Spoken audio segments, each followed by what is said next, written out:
Salut tout le monde, c'est Antoine. Je sors juste d'Europe 1 que vous voyez derrière moi, où j'avais aujourd'hui un débat avec Prisca Thévenot, qui est porte-parole de LREM. Alors dans ce débat, on a parlé du pouvoir d'achat beaucoup, en tout cas c'est un thème que moi j'ai voulu imposer dans cette émission, dans le cadre du second tour des élections législatives.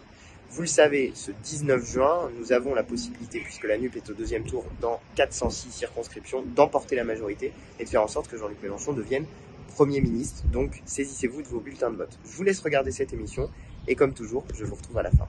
Ensemble et la NUPES en face à face. Les deux camps ont 5 jours de campagne de second tour des législatives pour amplifier ou non la tendance. On en parle avec vous, vous appelez le 3921, vous passez à l'antenne, vous dites votre point de vue, vous dites ce que vous en pensez. On est également avec Prisca Thévenot, porte-parole LREM, et avec Antoine Léaumont, responsable de la communication numérique de la France Insoumise. Prisca Thévenot, La République En Marche a des mots durs depuis ce matin pour parler de la NUPES. La ministre Amélie de Montchalin parlait d'anarchistes d'extrême gauche. Vous les qualifiez comment les candidats de la NUPES ? Alors, de façon très claire, et je l'ai déjà dit à de nombreuses reprises sur votre antenne, je ne combats pas des hommes et des femmes, mais plutôt des idées, des projets de société. Et oui, c'est un secret pour personne, la majorité présidentielle a un projet de société qui est à l'opposé de celui proposé par la NUPES. La NUPES, d'ailleurs, qui, soyons très clairs, est une alliance de circonstances, une alliance qui, du coup, est un peu bancale, parce que sur un certain nombre de sujets, nous ne savons pas vraiment où ils veulent aller. Le seul enjeu qu'ils ont, c'est effectivement d'écrire, de poursuivre le destin politique d'un homme, qui est Jean-Luc Mélenchon. Or, nous, notre enjeu, c'est de pouvoir écrire les semaines, les mois à venir, les années à venir, pour l'ensemble des Françaises et des Français, pour le pays, sur l'Europe, sur le pouvoir d'achat, sur également le sujet de la transition écologique, sur le sujet de la place de la France dans l'Europe et dans le monde. Nous sommes alignés, unis et soudés. Cette union est nécessaire, elle existe déjà, elle existera demain à l'Assemblée nationale, au sein du groupe de la majorité présidentielle. Vous nous dites demain, au sein de la NUPES, que vous serez unis, vous n'êtes pas capable de l'être déjà sur les points que je viens d'évoquer. Antoine Léaumont, vous êtes une alliance bancale, dit Prisca Thévenot. Non, je crois pas. Ça, c'est ce qu'essaye de dire la Macronie pour essayer de créer une ambiance de désordre. C'est pas le cas. Nous sommes rassemblés autour d'un programme partagé. Il y a quelques points, effectivement, sur lesquels nous avons des désaccords, mais ils sont clairement indiqués dans notre programme partagé. Donc, les gens peuvent aller se renseigner sur le sujet sur notre site internet. Mais effectivement, je suis d'accord avec vous sur un point. C'est un deuxième tour, au final, entre deux projets. D'un côté, il y a la NUP qui propose le SMIC à 1 500 €, la retraite à 60 ans, qui propose d'augmenter les retraites à 1 500 € pour une carrière complète et de faire la garantie d'autonomie pour les jeunes pour qu'ils puissent aller étudier et ne faire qu'étudier avec une garantie d'autonomie de 1 063 € par mois. Et en face, il y a LREM, on connaît, ça fait 5 ans qu'on vit ça fait 5 ans qu'on n'en peut plus, et on sait très bien que ça va être la retraite à 65 ans, pas d'augmentation pour le SMIC, rien pour les retraités, et rien pour les jeunes. Je veux dire, c'est sous le quinquennat d'Emmanuel Macron qu'on a eu des jeunes qui faisaient la file d'attente à l'aide alimentaire. Voilà, c'est ça la situation aujourd'hui de notre pays. Il y a eu une situation de pauvreté grandissante dans notre pays. Je rappelle qu'il y a 2000 morts de la rue chaque année. Rien n'a été fait. C'était la promesse d'Emmanuel Macron lorsqu'il a été élu en 2017. Rien n'a été fait pour sortir les gens de la rue. Nous sommes ceux qui voulons faire en sorte que tout le monde puisse avoir un toit sur la tête. On est en direct avec Alain. Bonjour Alain. Oui, bonjour. Vous êtes mécanicien poids lourd. Vous nous appelez d'où ? Quimper. Quimper. Bon. Vous dites que vous êtes un petit peu inquiet par les résultats, à cause des résultats de ces législatives. Pourquoi ? J'ai quelques inquiétudes, c'est sur la suite des événements, on va dire. Parce qu'il y a quand même dans ce mouvement, enfin dans le mouvement, plusieurs ex-présidents également qui ont une identité, des égos, des choses comme ça. Et il y a un programme effectivement en commun qui a été fait. Mais le jour où il va falloir décider des priorités justement de ce programme en commun et de budgétiser, est-ce que là il n'y aura pas des dissensions ? Vous parlez de la NUPES, de l'alliance autour de Mélenchon. En clair, vous dites. Voilà, exactement. En fait, c'est ce que vient de dire, c'est ce dont vient de parler Antoine Léaumont, c'est-à-dire qu'il y a beaucoup de projets, mais ça va coûter cher. Je pense que oui, il y aura des priorités à mon avis, après savoir lesquelles seront justement approuvées ou mises en place. Mais il y a des bonnes idées, il y a plein de choses à faire effectivement, je trouve, énormément de choses à faire. Mais voilà, lesquelles ressortiront vraiment et est-ce qu'il n'y aura pas trop de dissensions justement pour prendre ces décisions ? Ah oui, c'est-à-dire que là, tout est beau et on nous promet la lune parce que c'est la campagne présidentielle, la campagne des législatives, du second tour, la présidentielle est passée. Mais quid après, effectivement, il y a l'inflation, il y a les taux d'intérêt qui augmentent. Il y a des questions, Antoine Léaumont. Oui, alors je comprends ce qui vous inquiète, Alain, qui est finalement, ces gens qui avant n'étaient pas ensemble, sont-ils capables de gouverner le pays ensemble? En fait, on a un petit peu oublié comment fonctionne normalement une démocratie. Il y a un gouvernement qui décide normalement de manière collégiale, et le gouvernement définit collégialement les priorités, puis ensuite porte les projets devant l'Assemblée nationale, et devant l'Assemblée nationale, on peut voter pour ou voter contre ces projets. Je veux dire à tous ceux qui nous écoutent qu'il ne faut pas écouter les 10 heures de mauvaise aventure.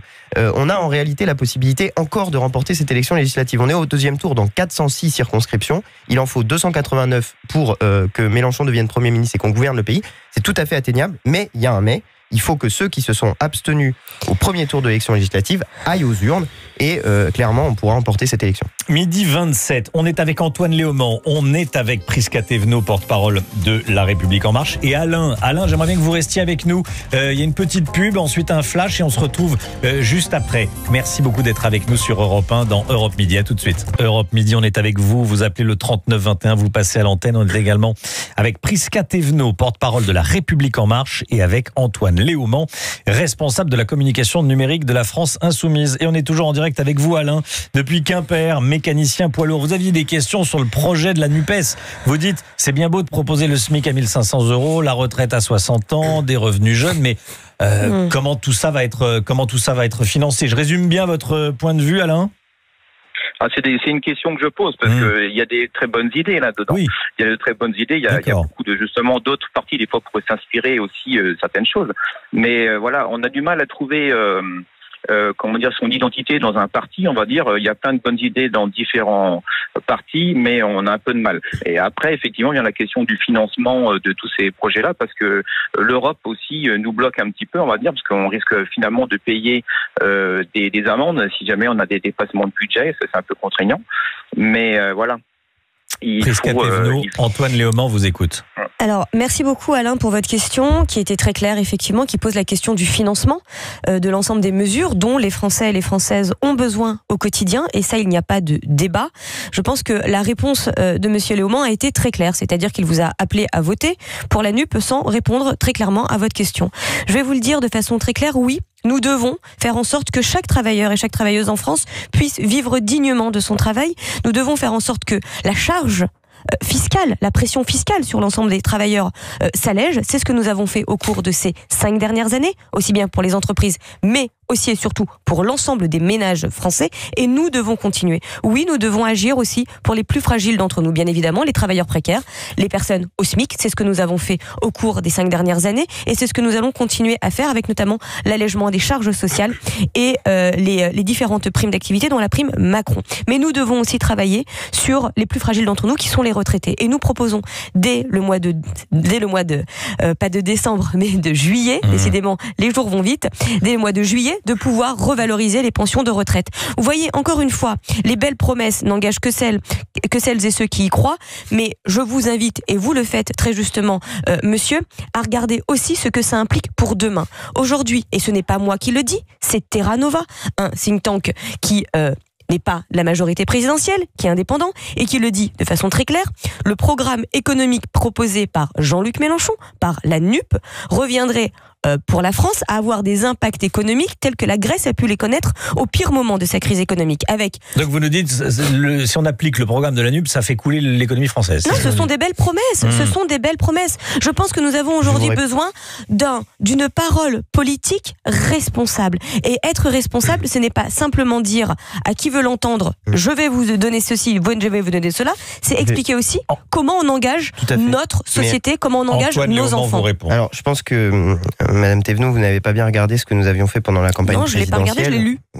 Nous avons fait une émission de chiffrage du programme dans laquelle on est revenu sur l'ensemble de ces propositions. Notre programme, il est chiffré, il est financé. Après, il a 257 milliards d'euros. Hein. Mais le résultat de la dépense publique qu'on engage, c'est une dépense publique qui est à destination de ceux qui ont le moins d'argent. Ceux qui ont le moins d'argent, ils vont pas spéculer sur les marchés financiers. Non, mais ceux qui ont moins d'argent, l'éternel rengaine. Ça fait tourner le système économique. Mais je vais vous répondre simplement sur un point bien précis. Si ça fait autant tourner le système économique, pourquoi pas 400 milliards d'euros? Ça fera tourner encore plus. Parce que il faut rester dans le raisonnable. Mais non, parce que si on dépense 400 milliards d'euros, vous allez avoir une inflation qui va être telle que vous n'arriverez pas à rattraper avec le niveau des salaires. Nous, ce que nous essayons de faire, c'est d'un côté augmenter les salaires pour que les gens puissent faire face à l'urgence sociale, et de l'autre côté, le SMIC, si, c'est le gouvernement qui décide. Et le privé, comment on fait ça, c'est un mensonge, en fait. Le privé, attendez, je vous ai laissé parler tout à l'heure assez longuement. C'est un mensonge. Non. Le SMIC, c'est un décret gouvernemental et ça s'applique. Vous allez créer plus de chômage, monsieur, vous le savez. Et ça s'applique également dans le privé. Maintenant, je vais prendre un exemple très concret comme le blocage des prix, par exemple. Le blocage des prix, on n'arrête pas de nous dire, c'est pas possible, ça a créé de la pénurie, etc. Ça existe pour le prix des énergies aujourd'hui. Savez-vous que ça existe sur l'île de la Réunion? Savez-vous que sur l'île de la Réunion, actuellement, le gazole est à 1,46 € parce qu'il est bloqué par la préfecture. Si c'est possible dans un département français, pourquoi ça ne le serait pas dans les autres? Donc, on voit bien que... Parce que c'est pas la même échelle. Mais, bien sûr, mais précisément, c'est pas la même échelle. Et nous avons une masse critique dans l'Hexagone et les départements d'outre-mer, précisément pour que les grands groupes pétroliers aient besoin de ce marché et donc soient obligés d'accepter les conditions étatiques. Total a fait les plus grands bénéfices de son histoire. Rassurez-vous, ils vont très bien chez Total. Donc si on veut financer le programme de l'ANUP, c'est assez facile. Et je vais jusqu'au bout. Nous voulons changer le système de l'impôt pour que tous ceux qui gagnent moins de 4 000 € aujourd'hui payent moins d'impôts, mais que ceux qui gagnent plus de 4 000 € payent plus d'impôts. Nous rétablirons l'ISF et nous l'augmenterons, par exemple. Maintenant, je vais poser une question à Mme Thévenot, parce que vous dites, enfin, vous le dites pas aux Français, parce qu'aux Français, vous dites pas grand-chose. Mais vous avez dit à la Commission européenne que vous alliez faire 80 milliards d'euros d'économies. 80 milliards d'euros d'économies, c'est le budget de la police et de l'éducation nationale. Ensemble, ok ? Vous allez financer ça comment, s'il vous plaît, 80 milliards d'euros d'économies? Moi, je vous soupçonne d'une chose, vouloir augmenter la TVA. Vous voulez augmenter la TVA? Non, mais c'est... Si, non, vous voulez augmenter la TVA. Il y a quelque chose que vous ne comprenez pas au sein de la NUP, je me permets, c'est que pour redistribuer de la richesse, et ça je suis complètement d'accord avec vous. On n'a jamais été aussi riche. Et donc il faut pouvoir travailler. Sinon, c'est que vous avez mal travaillé. Si vous êtes riche à la NUPES, tant mieux pour vous. Maintenant, je vais prendre un exemple très concret. Le PIB de la France. Je vais prendre un exemple très concret. Je crois, monsieur qui nous écoutait, vous êtes chauffeur poids lourd, si je ne me trompe pas. Mécanicien poids lourd. Mécanicien poids lourd. Et donc, effectivement, par exemple, prenons un exemple. Vous êtes chauffeur poids lourd. J'avais pas compris qu'être mécanicien poids lourd, mais peu importe. Vous transportez toute la journée, pour votre travail, pour votre rémunération, des biens et des marchandises. Ces biens et ces marchandises ont un prix. Et donc, si demain vous expliquez aux gens qui fabriquent ces biens et ces marchandises que le prix sera bloqué et qu'ils ne pourront plus faire de marge dessus, qu'est-ce qu'ils vont faire? Soit ils vont arrêter de produire, soit ils vont débaucher et ils vont arrêter d'embaucher des gens. Ils feront moins de marge. Les deux. Et donc, le monsieur qui nous écoute, il aura juste plus de travail demain. S'il n'y a plus de marge, les entreprises peuvent investir. Mélenchon dira Total a fait les plus gros bénéfices de Total. Il n'y a pas que Total. Il y a Carrefour, vous avez raison, il y a assez d'entreprises du CAC 40 qui ont fait assez de bénéfices. Vous caricaturez, ce n'est pas pour qu'on puisse récupérer sur les bénéfices. Le gros problème dans notre pays, c'est que pendant des années, là actuellement ce que vous faites, vous êtes en train de faire financer par l'ensemble de la population avec des chèques, machin, etc. dans tous les sens. Ça vous plaît pas d'aider les gens? Vous êtes en train de faire financer des bénéfices pour les grandes entreprises, alors qu'il faut maintenant que les grandes entreprises mettent la main à la poche. On est en direct avec Kérima qui nous appelle de Paris, 40 ans, chargée de communication. Bonjour Kérima.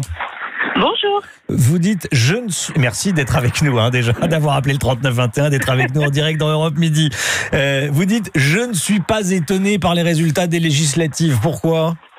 Écoutez, je ne suis pas étonnée. De toute façon, il y a eu une campagne sans avoir une campagne. Je pense que Emmanuel Macron a fait campagne seul. Les candidats sur le terrain d'En Marche, c'est pas des candidats très connus. Mais je suis pas très étonnée par ce résultat. Et puis voilà, j'ai vu hier que la France insoumise était heureuse des résultats, mais sans la coalition, ils auraient fait combien? Ils auraient fait 10 à 12%. Je veux dire, c'est quand même dramatique le résultat de la gauche actuellement en France. C'est qu'en faisant une coalition avec les trois grands partis de ce pays, ils ne font que 25,6%.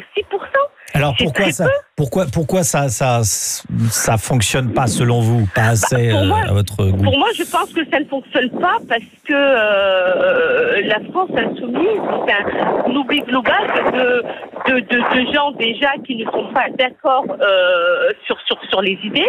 Et d'une part, vous avez des communautaristes, vous avez des racialistes indigénistes. Et ça vous fait peur? Ça vous fait peur? Écoutez, mais c'est plus que flippant parce que à la limite, Mélenchon soit un gueulard, on a connu ça. Pas moi, mais mes parents ou même mes arrière-grands-parents ont connu ça avec Georges Marchais, Gueulard et compagnie.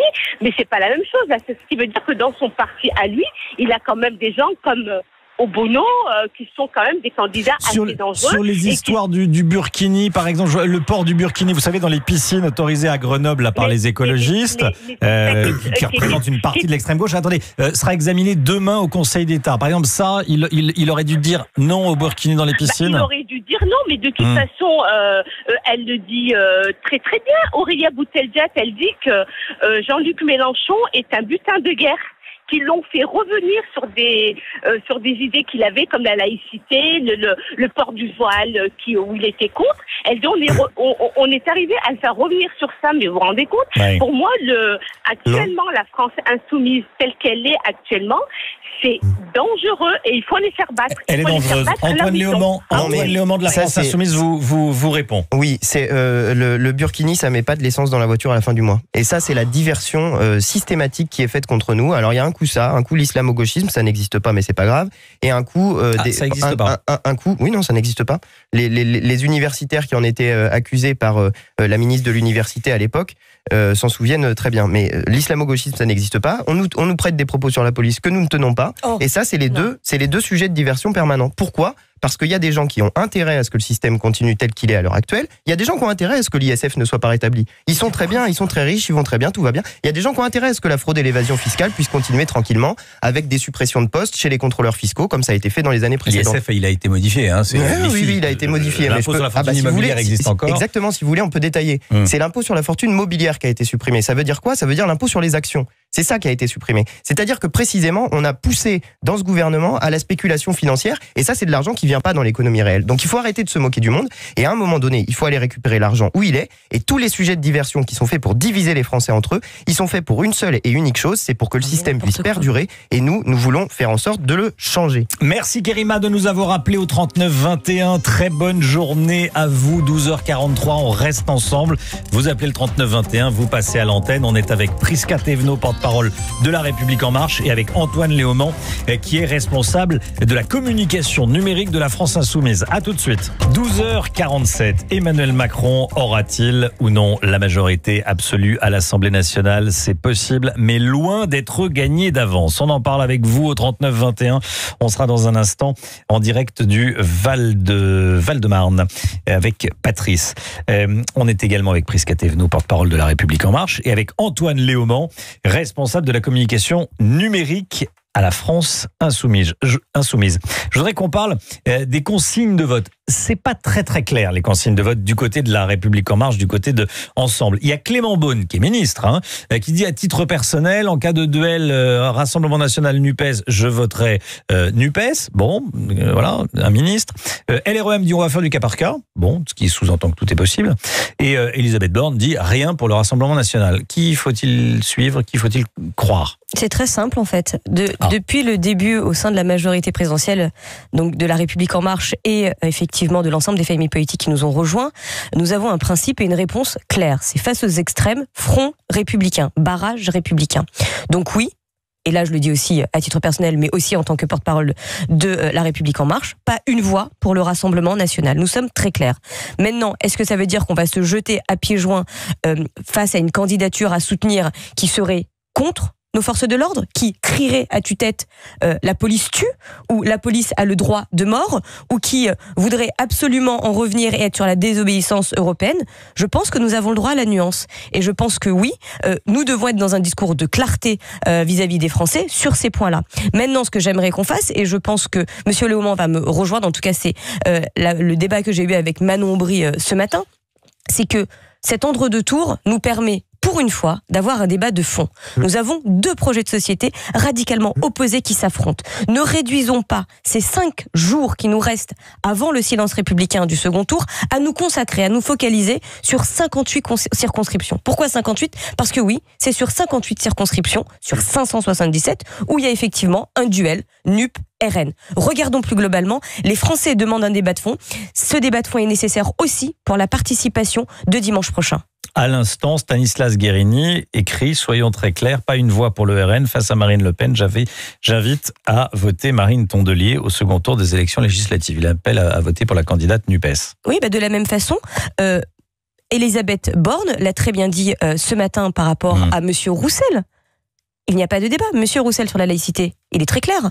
sur le rapport aux forces de l'ordre. Il est très clair. Il a les valeurs républicaines que nous avons tous chevillées au corps et celles de notre France. Aujourd'hui, le patron de LREM appelle à voter pour une candidate NUPES et dans un mois ou à la rentrée, vous allez voter avec des candidats LR. Mais c'est exactement ce que je vous disais tout à l'heure. Qu'est-ce que la NUPES? C'est un assemblage d'étiquettes politiques. Il y a effectivement PS, Europe Écologie Les Verts. Mais en fait, quelles sont... Non, mais je suis très claire. Ah non, c'est pas vous en l'occurrence, c'est la situation. Quelles sont leurs lignes? Donc oui, sur ces 58 circonscriptions, oui, vous avez un programme. Mais par exemple, Monsieur Roussel, il n'est pas d'accord avec votre positionnement sur la laïcité. Monsieur Roussel, il n'est pas d'accord avec votre positionnement sur les forces de l'ordre. LR qui vote LR va voter pour un parti qui pourra LR voter... ou la REM? Non, LR, les Républicains, qui pourra voter avec vous, si vous n'avez pas la majorité absolue, qui pourra voter avec vous des textes, alors que vous avez appelé à voter pour la gauche et voire l'extrême gauche. Je comprends pas LR et RN, là je comprends pas. Si, LR, les Républicains, vous aurez besoin d'eux si vous n'avez pas la majorité alors absolue. Attendez, on parle justement, merci pour ce sujet qui est extrêmement important. On parle beaucoup de comment on va se comporter à l'Assemblée nationale lundi prochain. Et je suis d'accord, c'est important et les Français ont besoin de réponses. Mais avant de promettre, peut-être regardons ce qui se passe déjà dans le cadre de cette campagne. Moi j'aimerais savoir comment la direction des LR, qui je crois se réunit en début d'après-midi aujourd'hui, va se comporter sur les 5 jours de campagne qui nous restent. Parce que c'est bien de vouloir dire être dans une opposition constructive. C'est important, c'est nécessaire pour apporter des nuances sur un socle commun. Mais voyons déjà comment ils se comportent maintenant en campagne. N'attendons pas demain, regardons les actions. Antoine Léaumont et ensuite on est avec Patrice. Moi j'ai vraiment un point d'accord avec vous. Je trouve que finalement, nous avons dans cette élection législative le deuxième tour qui nous a été volé à l'élection présidentielle par Marine Le Pen et qui n'a pas permis qu'il y ait un débat en réalité sur 2 projets de société. Comment ça volé par Marine Le Pen? Parce qu'elle a été qualifiée au second tour. Donc ça s'appelle la démocratie. Non, mais bien sûr, vous la remettez pas en cause. Non, mais bien sûr, mais je veux dire, il y a plein de gens. Il y a plein de gens. C'est une formule pour vous faire comprendre qu'il y a plein de gens qui espéraient pouvoir avoir ce débat de second tour et qui nous a glissé entre les mains. Mais le vol, c'est désormais le choc. Que voulez-vous? On est un peu choc. Mais il y a au moins un sujet sur lequel on est d'accord, c'est que là, il y a 2 projets de société sur lesquels il faut débattre. Nous avons en quelque sorte une option préférentielle pour les pauvres. Nous voulons faire en sorte que ceux qui ont le moins aient davantage et que ceux qui ont beaucoup aient un petit peu moins, parce que quand il y a des gens qui meurent dans la rue, c'est pas normal qu'il y ait des gens qui puissent s'enrichir au point où ils le font. Patrice est avec nous, 44 ans, du 94, cadre commercial. Bonjour Patrice. Bonjour à tous. Merci d'être avec nous. Pour moi, LREM ne doit pas donner de consigne de vote. Expliquez-nous pourquoi. Effectivement, parce que quand on voit par exemple Elisabeth Borne et Madame Thévenot pourra peut-être le confirmer, a fait lors d'une vidéoconférence avec l'ensemble des candidats, elle s'est exprimée, je cite, quand Jean-Luc Mélenchon prétend être Premier ministre, c'est surtout le premier menteur. Me confirmez-vous ces dires? Je sais pas à quoi vous faites référence. Il y a eu une vidéoconférence apparemment ce matin avec l'ensemble des candidats. Je suis en plateau en fait. D'accord. Désolé. Donc, voilà, c'est une information que j'ai eue. Donc en fait, je considère que le parti gouvernemental ne doit pas donner de consigne de vote, parce que d'un côté, il va y avoir des critiques par rapport à Jean-Luc Mélenchon, par rapport à la NUPES. La NUPES, c'est quoi? C'est une coalition de divers mouvements qui parfois sont complètement opposés au niveau des convictions. Donc pour moi c'est une coalition assez artificielle pour essayer d'arriver à une certaine majorité. Effectivement, au niveau Jean-Luc Mélenchon, effectivement, de par ses annonces en tant que Premier ministre, ça a été un coup de force, mais il ne sera jamais Premier ministre. Voilà. Donc, notre président Macron l'a bien confirmé. Voilà. Donc, je pense que le parti gouvernemental ne doit pas donner de consigne de vote et ne doit pas aller dans cette mesure-là. Voilà. Merci. Ce sont les électeurs qui vont choisir. Et la démocratie fonctionne. Merci beaucoup, Patrice. Merci de nous avoir appelés dans Europe Midi. Allez, un mot d'Antoine Léaumont. Et s'il y a davantage d'électeurs au second tour, ça ne sera pas dommage pour la démocratie non plus. Exactement. Et donc, n'oubliez pas, vous pouvez encore le faire. Si vous savez que vous ne serez pas là dimanche, vous pouvez faire une procuration ou vous porter mandataire si vous savez que vous pouvez être là. Merci Prisca Thévenot, porte-parole de La République En Marche. Merci Antoine Léaumont, responsable du numérique, de la communication numérique de la France Insoumise. Voilà, c'est la fin de cette vidéo. J'espère que ce que j'ai dit dans cette émission vous a plu, vous a intéressé. Si c'est le cas, je vous invite à vous abonner à ma chaîne en n'oubliant pas de cliquer sur la petite cloche pour recevoir des notifications. Je vous invite aussi à mettre des petits pouces bleus et à la partager sur les réseaux sociaux. Et puis enfin, je vous invite à me dire dans les commentaires ce que vous en avez pensé. Je les lis toujours. Ça m'aide beaucoup pour mes émissions d'après. Donc vraiment, n'hésitez pas. Et en attendant, je vous dis à très bientôt pour de nouvelles vidéos. Allez, salut!